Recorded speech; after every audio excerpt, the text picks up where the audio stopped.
wabarakatuh. Alhamdulillah, alhamdulillahi ala ihsanih, wa syukru ala taufiqihi wa amtinani, wassalatu wassalamu ala atammanil akmalani ala rasulillah sallallahu alaihi wasallam wa alihi wa sahbihi wa ba'd. Kita melanjutkan di pertemuan hari ini tanggal 9 Desember pada bahasan kitab Tauhid di bab yang ke-40, yaitu penulis Syekh Muhammad bin Abdul Wahhab rahimahullah ta'ala rahmatan wasi'a wa ghafaralah mengatakan babun man jahada syai'an minal asma'i was sifat. Bab mengingkari sebagian dari nama-nama dan sifat-sifat Allah. Jadi bahasan ini di bab ini berkaitan dengan masalah nama-nama dan sifat-sifat Allah subhanahu wa ta'ala. Karena memang ini bagian dari tauhid kita kepada Allah, yaitu tauhid al-asma wa sifat. Mentauhidkan Allah berkaitan dengan nama-nama dan sifat-sifatnya. Pembahasan di kitab ini memang didominasi dengan bahasan tentang tauhid al-uluhiyah, yaitu mentauhidkan Allah berkaitan dengan ibadah kita kepada Allah. Beribadah hanya kepada Allah subhanahu wa ta'ala. Tidak memalingkan salah satu dari bentuk ibadah itu kepada selain Allah subhanahu wa ta'ala. Bahasan lain dari kitab ini adalah berkaitan dengan masalah mentauhidkan Allah pada nama-nama dan sifat-sifatnya. Nah, di bab yang ke-40 ini diangkat masalah mereka yang mereka yang mengingkari sebagian dari nama-nama dan sifat-sifat Allah subhanahu wa ta'ala. Berarti dia tidak mentauhidkan Allah pada nama-nama dan sifat-sifatnya. Nah, seperti apakah pengingkaran terhadap nama-nama dan sifat-sifat Allah ini? Seperti apa bentuknya? Sebagaimana ungkapan pepatah Arab mengatakan, mengetahui lawan, maka kita akan mengetahui hakikat sebetulnya. Artinya, kita ingin mengetahui tauhid, mentauhidkan Allah pada nama-nama dan sifat-sifatnya. Maka di sini disajikan mengetahui lawan dari mentauhidkan, yaitu mengingkari. Ketika kita faham makna mengingkari, berarti kita tahu kewajiban kita. Nah, mengingkari dibagi dua oleh Syekh Muhammad Shalih Al-Utsaimin rahimahullahu ta'ala. Mengingkari nama-nama Allah dan sifat-sifat Allah. Dibagi dua oleh beliau rahimahullahu ta'ala rahmatan wasi'ah. Beliau mengatakan pengingkaran yang pertama adalah ingkaru takdzibin. Mengingkari yang bentuknya adalah pendustaan. Dia mendustakan. Seperti dia mengatakan Allah tidak memiliki nama ini. Allah tidak punya nama ini. Tidak ada nama ini. Atau dia mengatakan Allah tidak memiliki sifat. Allah tidak memiliki sifat ini dan Allah tidak memiliki sifat itu. Padahal nama-nama dan sifat-sifat Allah ini sudah jelas disebutkan di dalam Al-Quran. Sudah disebutkan dalam hadis Rasulullah Sallallahu Alaihi Wasallam, tapi dia mengingkarinya. Seperti seseorang mengingkari bahwa Allah tidak punya tangan, Allah tidak punya wajah, Allah tidak tinggi di atas arsy-Nya, Allah tidak berbicara, dan seterusnya. Mereka mengingkari dalam artian mendustakannya. Jadi dia mendustakan nama Allah, mendustakan sifat Allah subhanahu wa ta'ala, Mami hit yang mulai tapi nggak finish noodle-nya. Cause I have to pick it up. mengingkari artinya di sini adalah mendustakan. Mendustakan nama Allah, mendustakan sifat Allah Subhanahu wa taala. Maka hukum orang yang mendustakan ini, mendustakan dengan mengatakan Allah tidak punya nama, Allah tidak memiliki sifat, berarti dia mendustakannya. Tentu orang yang seperti ini telah keluar dari Islam dengan ijma' para ulama.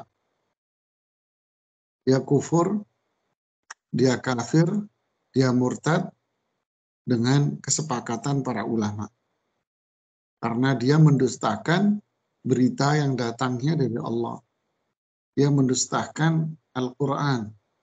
Dia mendustakan berita yang datangnya dari Rasulullah Sallallahu Alaihi Wasallam. Maka posisi dia ketika dia melakukan pendustaan ini, maka dia kafir, keluar dari Islam dengan kesepakatan para ulama semuanya. Nah, ini bentuk pengingkaran yang pertama, yaitu sifatnya takdzib, pendustaan. Yang kedua, pengingkaran bentuk kedua adalah pengingkaran dia dengan cara mentakwil. Artinya memalingkan makna ini dari makna sebetulnya. Ya, dia memalingkan makna dari sifat Allah ini ke makna yang lain. Ini yang paling banyak terjadi di masyarakat Muslim. Jadi dia memalingkan sifat Allah ini dari makna yang sebetulnya ke makna yang lain. Nah, ini bentuknya ada dua. Jika dia memalingkan makna itu, ada titik kebenarannya dalam bahasa Arab, maka itu tidak dikatakan dia sebagai orang yang kafir keluar dari Islam. Seperti seseorang yang seperti sifat Allah Subhanahu wa taala tangan. Pada ayat bal yadahu mabsutatan. Dan kedua tangan Allah Subhanahu wa taala itu terbuka. Dan kedua tangan Allah itu terbuka. Di sini mereka mengingkarinya dengan mengatakan Allah tidak punya tangan. Tapi yang dimaksud dengan yad tangan di sini adalah, nah, dipalingkan makna yad itu dari makna yang sebetulnya ke makna yang lain. Ya. Kata yad dalam bahasa Arab, makna yang sebetulnya itu adalah tangan. Ya, kata yad di dalam bahasa Arab, makna yang sebetulnya adalah tangan. Tapi sama dia ditakwil. Ditakwil itu maksudnya dipalingkan maknanya. Ya, dipalingkan maknanya. Dia memalingkan maknanya ini sebetulnya ada titik kebenarannya juga. Bahasa Arab mengatakan ada titik kebenarannya di situ. Seperti kata yad dalam bahasa Arab juga bermakna nikmat. Ya, itu namanya makna takwil. Bukan makna yang sebenarnya. Tapi makna yang dipalingkan. Dan makna yang dipalingkan ini ada dalam bahasa Arab. Ada dibenarkan dalam bahasa Arab. Tapi jenisnya bukan makna yang asli. Ya, kita tahu yad ini ya tangan. Ini yad namanya. Ini yad.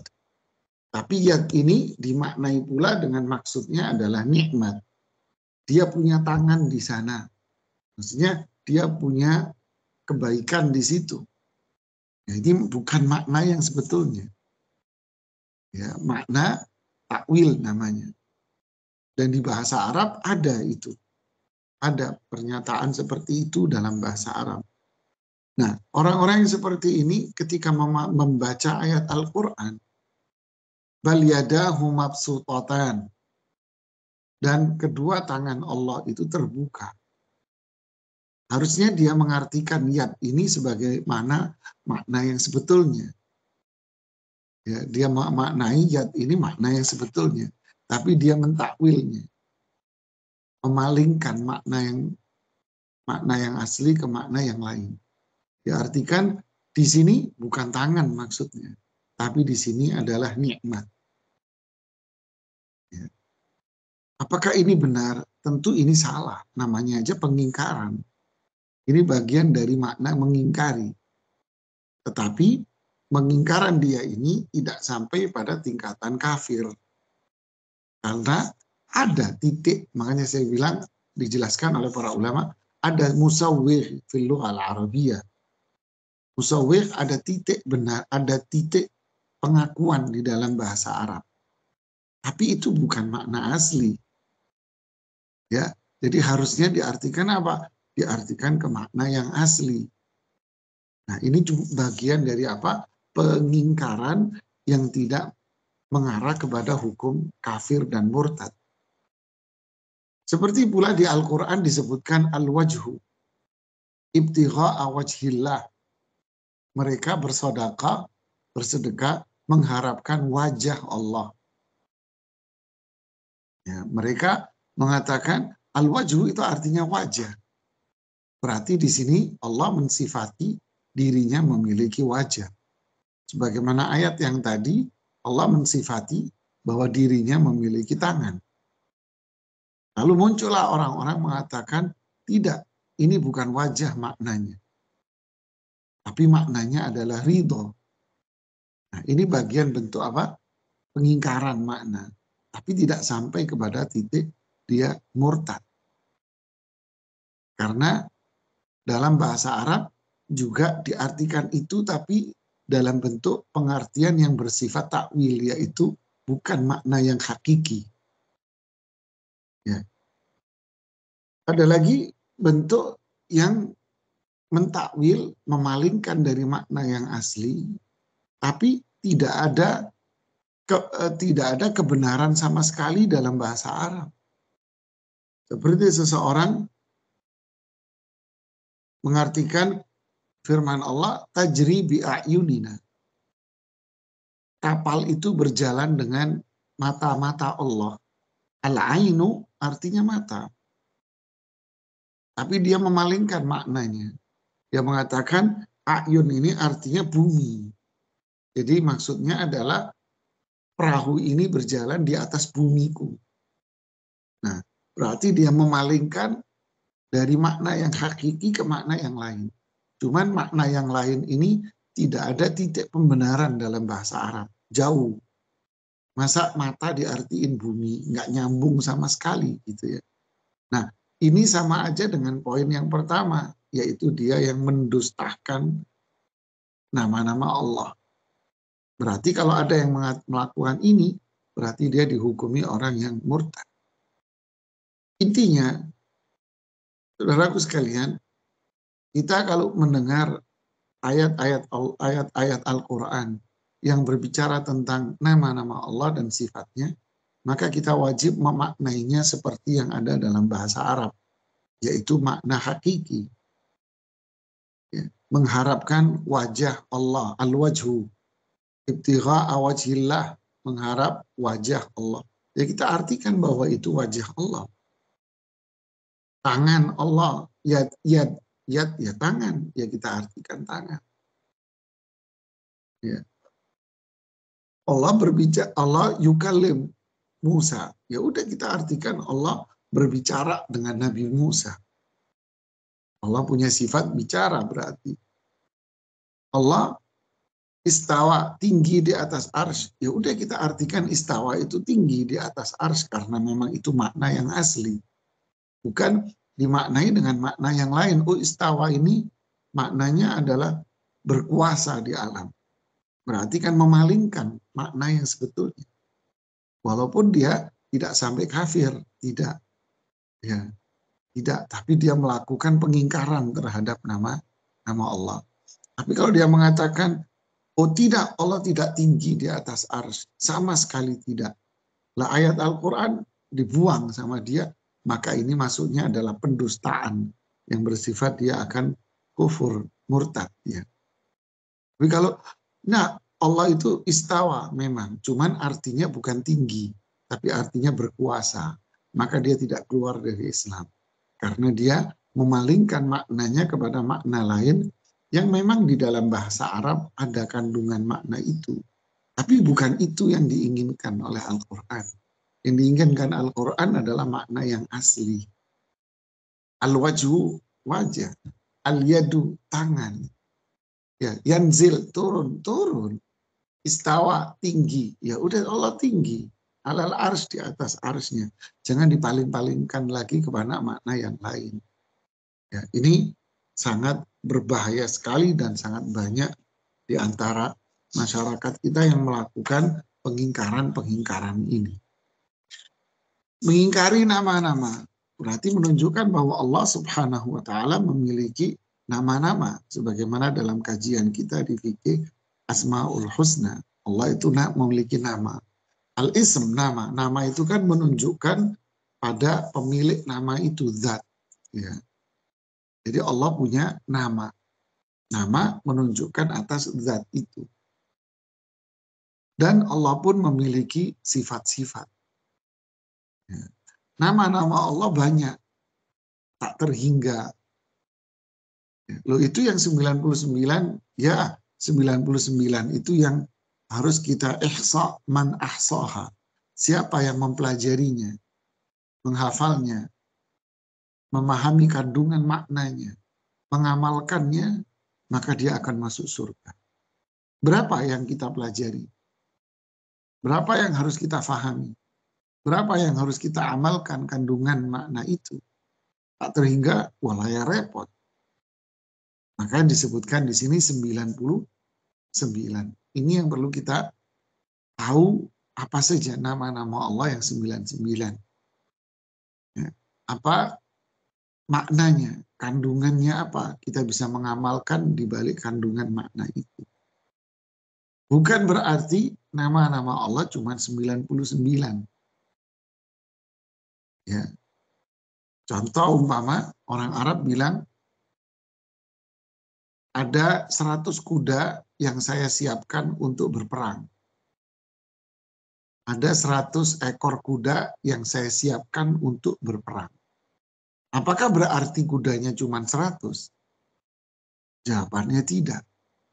Yang disiapkan untuk perang ya 100.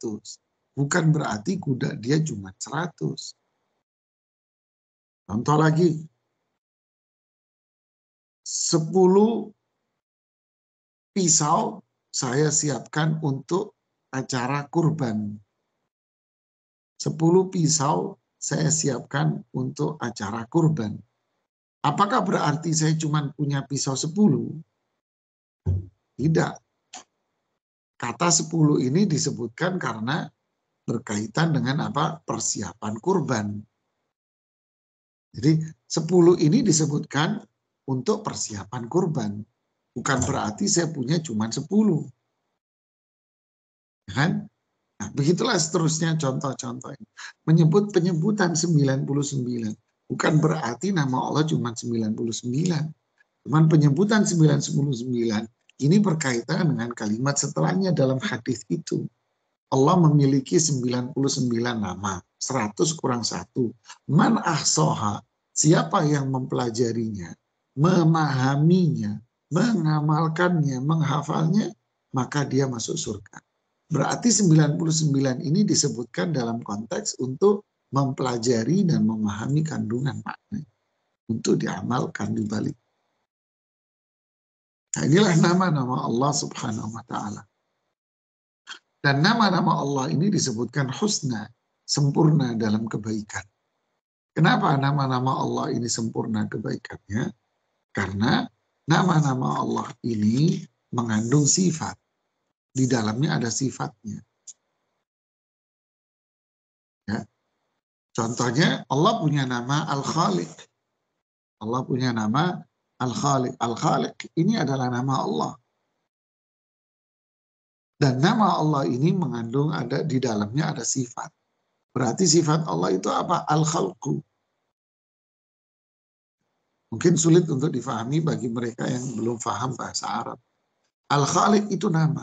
Kalau kita terjemahkan artinya zat pencipta atau maha pencipta. Ya, maha pencipta. Itu arti dari namanya. Dan nama ini mengandung sifat. Kalau Allah memiliki nama maha pencipta, berarti sifat Allah itu apa? Al-Khalqu, yaitu mencipta.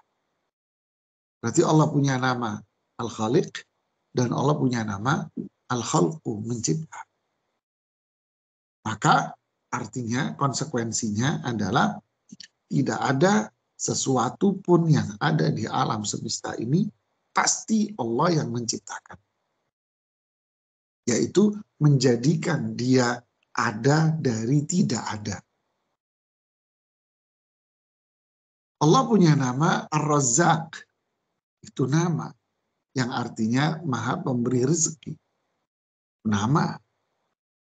Berarti sifatnya apa? Ar-Rizqu. Yaitu Allah yang memberi rezeki. Berarti konsekuensinya adalah tidak ada satu makhluk pun yang Allah ciptakan, pasti Allah jamin rezekinya. Allah punya nama Al-Mun'im, yang artinya zat yang memberi nikmat. Itu nama. Berarti sifatnya apa? Yaitu zat yang ngasih nikmat. Berarti pula tidak ada satu makhluk pun yang Allah ciptakan tadi itu, pasti Allah akan memberikan nikmat kepadanya. Makanya buahnya buat kita apa? Sadarlah bahwa kita makhluk lemah yang diciptakan dari tidak ada menjadi ada. Allah yang menciptakan. Sadarlah rezeki kita ditanggung sama Allah. Allah sudah ngasih kita rezeki, Allah ngasih kita nikmat, maka kewajiban kita adalah taat dan ibadah hanya kepada zat ini dan meminta rezeki dan nikmat hanya sama zat ini. Itulah semua bentuk syukur namanya. Ya. Berbeda sama nama manusia. Si fulan namanya Abdullah. Tapi ternyata dia manusia yang paling jahat dan mungkin dia jadi budaknya setan. Tapi namanya Abdullah. Ditangkap seorang pencuri. Namanya Abdullah, maling. Perempuan tunasusila namanya Mahmudah. Karena artinya perempuan terpuji. Tapi dia tunasusila. Ya kan tidak cocok antara nama sama sifatnya dia. Inilah manusia yang penuh dengan kelemahan, kurangan. Allah Subhanahu wa Ta'ala tidak, nama-namanya itu husna. Ya, nah, kita wajib mengimani Allah, mengimani nama-nama Allah, bahwa Allah punya nama, Allah punya sifat. Maknanya yaitu dalam bahasa Arab, tanpa memalingkannya. Tidak boleh mentakwil, memalingkan tadi. Ya, tidak boleh menyamakan Allah dengan makhluknya. Tidak boleh. Loh, kalau Allah punya wajah, berarti wajahnya kayak manusia dong. Tidak boleh. Lalu, enggak. Allah memang punya wajah, tapi biar kita tidak menyamakan Allah dengan makhluk, kita harus memaknai al-wajhu di Al-Quran dengan makna yang lain. Loh, itu pengingkaran namanya. Ya, dia masuk keluar dari lubang buaya, tapi dia masuk ke mulutnya serigala. Ya kan?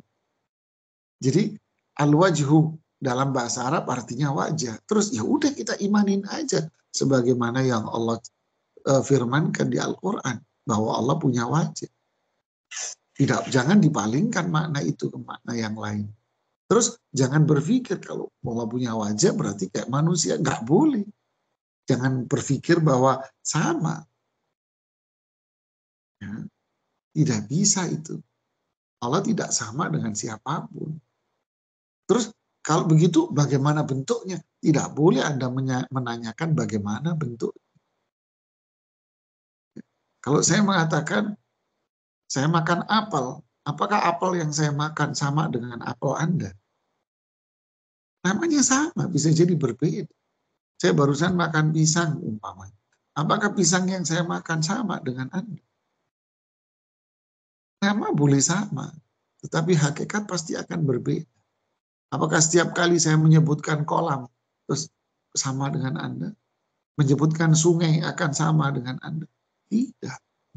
Nama bisa sama, tetapi hakikatnya akan bisa berbeda. Allah punya al-wajhu, wajah. Manusia juga punya wajah. Apakah berarti wajahnya Allah dengan wajahnya manusia? Tidak. Laisa kamitslihi syai'. Apalagi Allah sudah tegas-tegas mengatakan di dalam Al-Quran, tidak ada sesuatu pun yang sama dengan Allah. Berarti jangan menyamakan Allah dengan apapun. Ya. Terus jangan mempertanyakan bagaimana bentuknya, karena Allah berbeda. Terus bagaimana dong? Ya itu sesuai dengan keagungan Allah dan kebesaran Allah. Dzul Jalali wal Ikram, pemilik keagungan dan kemuliaan. Ya sudah, kita beriman Allah punya wajah. Kayak apa nggak tahu, nggak boleh. Nah, Allah punya wajah, Allah punya tangan, Allah mendengar, Allah melihat, Allah berbicara. Dan seterusnya dari nama-nama dan sifat-sifat Allah itu. Allah tinggi di atas arsy, ya Allah turun di sepertiga malam terakhir. Jangan nanya, lah kalau Allah turun sepertiga malam terakhir, malamnya siapa? Malam di USA sama malam Jakarta berbeda. USA malam, Jakarta pagi sekarang. Wah ini ngaco nih orang. Loh yang ngaco Anda. Kenapa Anda samakan dengan dunia manusia? Laisa kamitslihi syai'. Allah tidak sama dengan siapapun. Ya, jangan disamakan, jangan dilogikakan turunnya Allah dengan deskripsi manusia, dengan dimensi waktu manusia. Itu keagungan Allah dan kebesaran Allah, bagaimana nggak perlu Anda nanya. La yus'alu amma yaf'al, tidak boleh Allah itu ditanya. Ya, tidak boleh Allah itu ditanya. Kewajiban kita adalah beriman atas berita yang Allah sampaikan kepada kita. Nah itulah namanya perkara-perkara yang gaib. Gitu ya. Nah al-jahdu, mengingkari, dia nggak mau diingkari ini. Baik dalam bentuk pendustaan atau dia palingkan maknanya dari makna yang sebenarnya. Ini juga semua pengingkaran yang berbahaya. Ya. Nah ini bahasan pengantar dulu dari kitab ini. Ya, Masya Allah. Kemudian beliau penulis rahimahullah ta'ala rahmatan wasi'ah wa ghafarala menyebutkan larangan untuk mengingkari nama-nama Allah dan sifat-sifat Allah. Yaitu Allah sebutkan dalam surat Ar-Ra'd ayat 30. Yaitu Allah berfirman, wahum yakfuruna birrahman. Dan mereka kafir kepada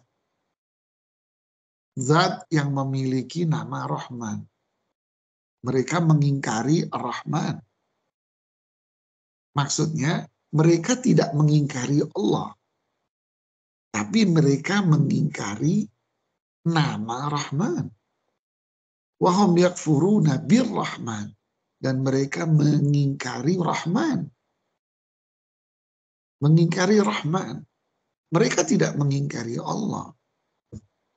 Karena di dalam ayat lain disebutkan wala in sa'altahum man khalaqas samawati wal ard la yaqulunna Allah. Kalau Anda bertanya kepada mereka, siapa yang menciptakan mereka? Mereka akan menjawab Allah. Wala in sa'altahum man khalaqas samawati wal ard la yaqulunna Allah. Jika Anda bertanya kepada mereka, siapa yang menciptakan langit dan bumi? Mereka akan menjawab Allah. Abdul Muttalib ketika berhadapan dengan Abraha, dia mengatakan yang menciptakan Ka'bah ini Allah. Allah lah yang akan menjaganya. Mereka tidak mengingkari Allah, tidak. Tapi mereka mengingkari nama dan sifat Rahman. Seperti pada perjanjian Hudaybiyah. Ya, di kajian saya tentang perjanjian Hudaybiyah, nanti bisa Anda simak videonya. Perjanjian Hudaybiyah. Ketika perjanjian itu dibuat, Rasulullah SAW membuat perjanjian ini dengan utusan dari orang-orang Quraisy musyrik. Rasulullah SAW mengatakan, "Uktub Bismillahirrahmanirrahim." Lalu utusan Quraisy ini tidak mau, tidak, saya tidak mau menulis itu. Tapi tulis aja Bismillah, tulis aja Bismikallah, Bismikallahumma, Bismikallahumma. Ya. Tulis saja uktub Bismika Allahumma. Rasulullah SAW tidak mau, enggak. Tulis Bismillah Ar-Rahman Ar-Rahim. Dia nggak mau. Karena dia mengingkari nama Allah Rahman.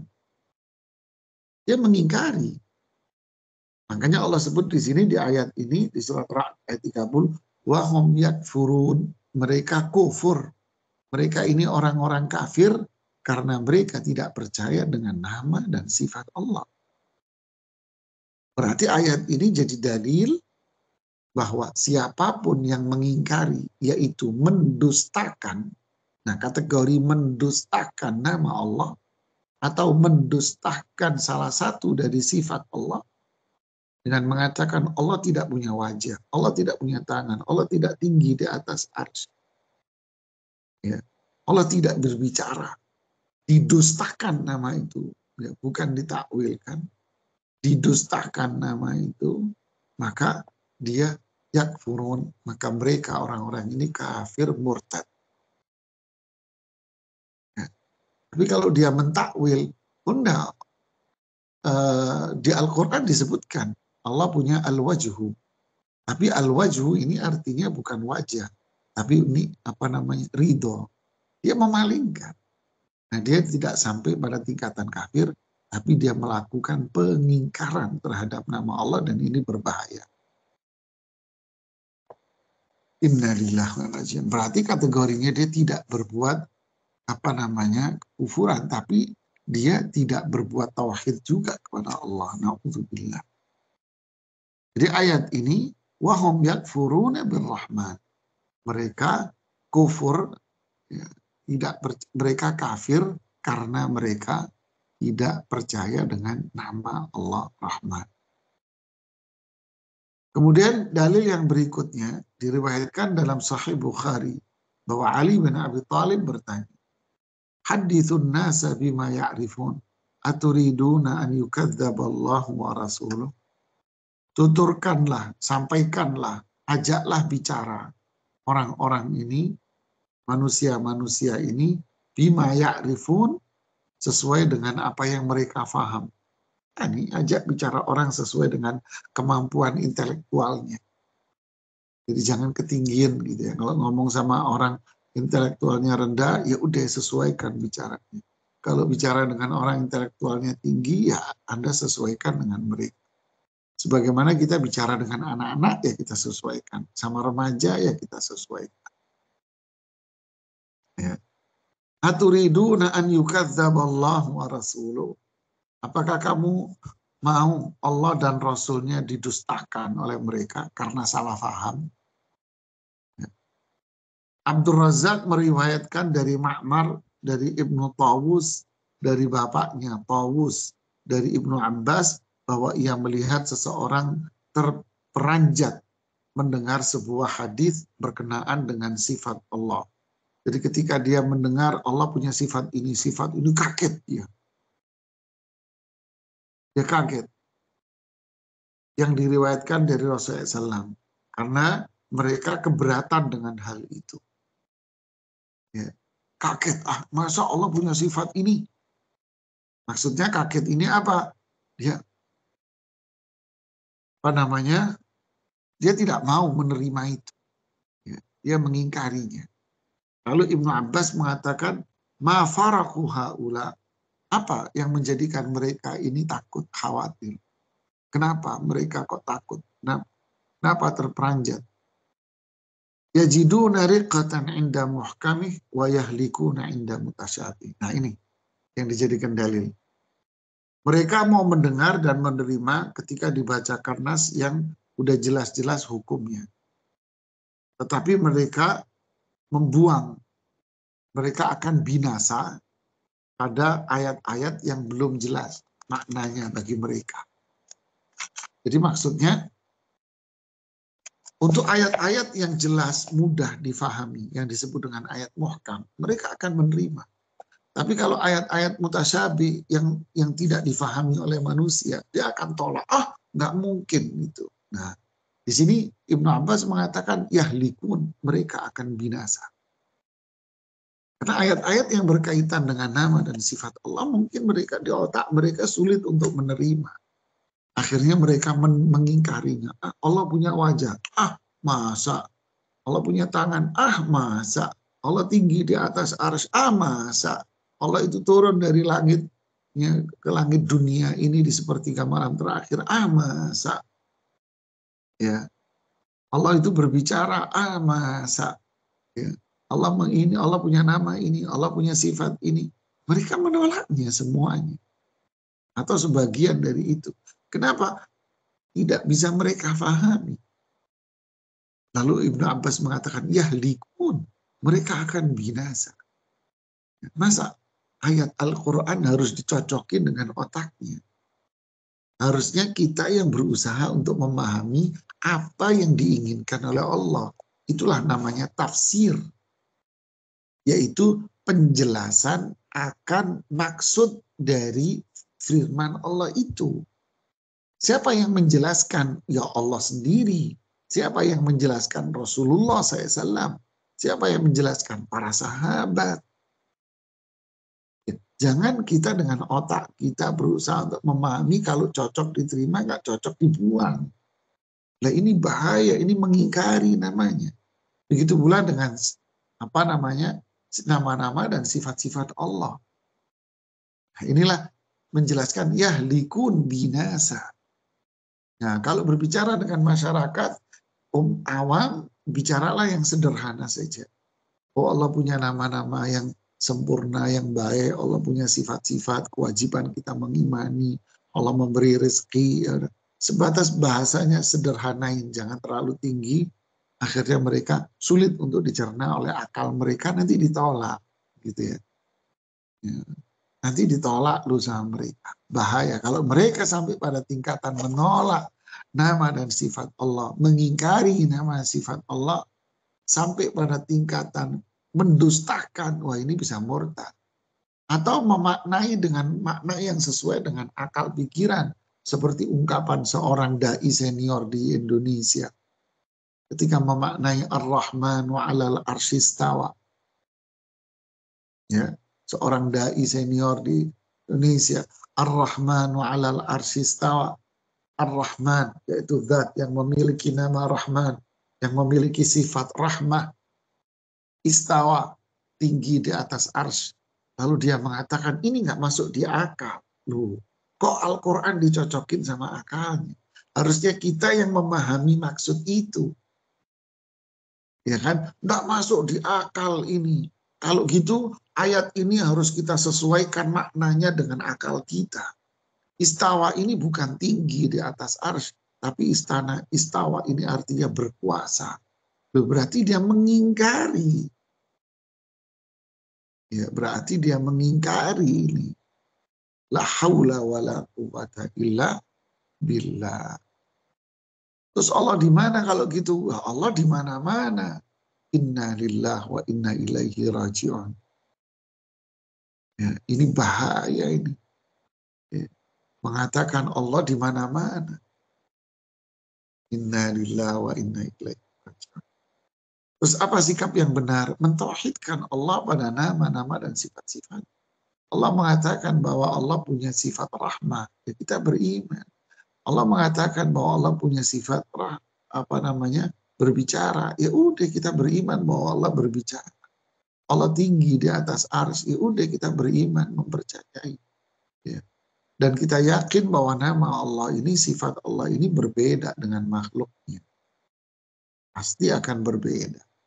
Dan tidak boleh kita mempertanyakan bagaimana cukup kita beriman. Maka Al-Quran ini memang ucapan Allah. Makanya kalau kita berdoa, ya kita angkat tangan ke atas. Karena Allah itu di atas. Ya. Begitulah jamaah. Kemudian terakhir bahasan di sini, orang-orang Quraisy tatkala mendengar Rasulullah SAW menyebut Ar-Rahman, mereka mengingkarinya. Seperti dalam kejadian Hudaybiyah itu. Maka terhadap mereka Allah mengatakan, wahum yakfuruna bir-Rahman. Mereka kafir kepada Rahman. Tidak percaya dia dengan nama Rahman. Jadi siapapun yang mengingkari nama Allah, mengingkari sifat Allah, maka pengingkaran yang bersifat pendustaan, maka dia akan kafir. Na'udzubillah. Ya. Nah, inilah bahasan kita pada bab yang ke-40. Nanti kita lanjutkan di pertemuan berikutnya tentang bab 41 tentang kufur nikmat. Ya. Kalau ini kufur kepada Allah, kufur kepada Allah dalam bentuk apa? Mendustakan nama-nama Allah atau sebagian nama Allah, atau mendustakan sifat-sifat Allah, atau mendustakan sebagian dari sifat-sifat Allah. Berarti orang yang beriman, yang membenarkan, meyakini bahwa Allah punya nama-nama dan sifat-sifat sebagaimana yang Allah beritakan di dalam Al-Quran dan sebagaimana yang diberitakan Rasulullah SAW dalam hadis-hadis sahih, tanpa kita memalingkan maknanya, tanpa kita menyamakannya dengan manusia, makhluk, tanpa kita mempertanyakan bentuknya seperti apa. Apalagi sampai mendustakannya. Wallahu ta'ala alam bisawab. Ini bahasan kita. Semoga bermanfaat dan menambah keimanan